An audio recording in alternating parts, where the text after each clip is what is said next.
Now let's move towards phylum Chordata. We also belongs to phylum Chordata, and the characteristic feature of this phylum is the presence of supporting notochord into their body. And then these chordates are further divided into the subphylums like Urochordata, Cephalochordata, and Vertebrata. And we, the human beings, belongs to the subphylum Vertebrata, as our notochord is replaced by vertebral column. So the basic difference between Urochordata, Cephalochordata, and Vertebrata is like Urochordata will have notochord only into the tail region, and that also it will be present into the larval stage of an organism. And as that larvae turns into an adult, that will disappear. But in Cephalochordata, the notochord will be present from head to tail region throughout, that means throughout their body length, and it will be present right from the larval stage till an adult stage. And in Vertebrata, notochord is replaced by vertebral column, and that is why such subphylum is known as Vertebrata or Craniata. So these were the basic differences between Urochordata, Cephalochordata, and Vertebrata. Now let's move towards subphylum Urochordata in detail, and you can see that these are marine animals. That means these are supposed to live in salty water, and their body is covered by a skin like test or tunic. Now this tunic is a cellulose containing substance, and because of that urochordates are also known as tunicates. So the other name for urochordates is also tunicates, because their body is covered by tunic, and this tunic is containing cellulose. Cellulose is a polysaccharide, as I've taught you in chemistry.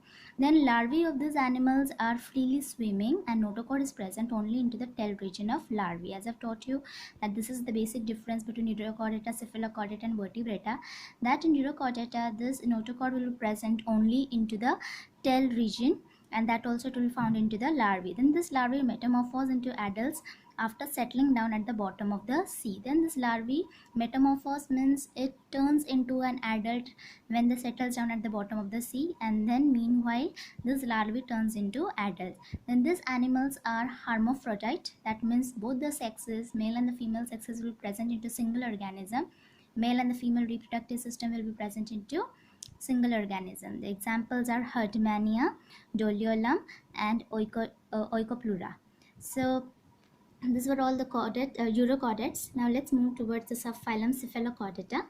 And here the basic difference is that the notochord is going to be present from head to tail region, that means throughout the body length, and that also in all the stages right from larval to the adult stage.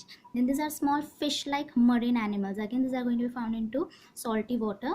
Then their pharynx is very large and it contains gill slits. These animals are unisexual. Either you will find a male cephalochordate or a female cephalochordate. That means the sexes are separate. Example is Amphioxus. And you can see over here various parts of the Cephalochordata to the various parts of the animals which belongs to the subphylum Cephalochordata. So this is going to be the nerve cord. This is going to be the notochord. This is the anus, which is meant for excretion. These are the segmental muscles. Intestine for digestion, liver, these are the gonads, that means the sex organs, and this is the pharyngeal gills. These are the filter feeding organs. And let's move towards subphylum Vertebrata. So in this animals notochord is replaced by vertebral column, and in this animals head is well developed, brain is protected by cranium. So our brain is protected by cranium, and that means the skull is going to be protecting our brain. Endoskeleton is either cartilaginous or bony. Either the endoskeleton will be cartilaginous just as into the form of fishes, or it is going to be bony as we have our endoskeleton into the form of bones. So that is why our endoskeleton, that means the endoskeleton of human beings, is bony. And some chordates are jawless, that means agnatha, whereas some are with jaws, gnathostomata. That gnathostomata means which are having true jaws, just as we have. And jawless means those kind of chordates will be known as agnatha. Now this vertebrata is further divided into 6 classes. Then first class is cyclostomata. These animals have jawless mouth. You can see into the figure. This is a figure of Petromyzon. and their skin is soft without any scale. They have paired appendages, that means paired legs. Endoskeleton is cartilaginous, as into the form of fish. And most of the animals are ectoparasites. It lives outside the body of the host and harms the host. So the examples are petromyzin and myxin. Rest of the things we shall learn into next video.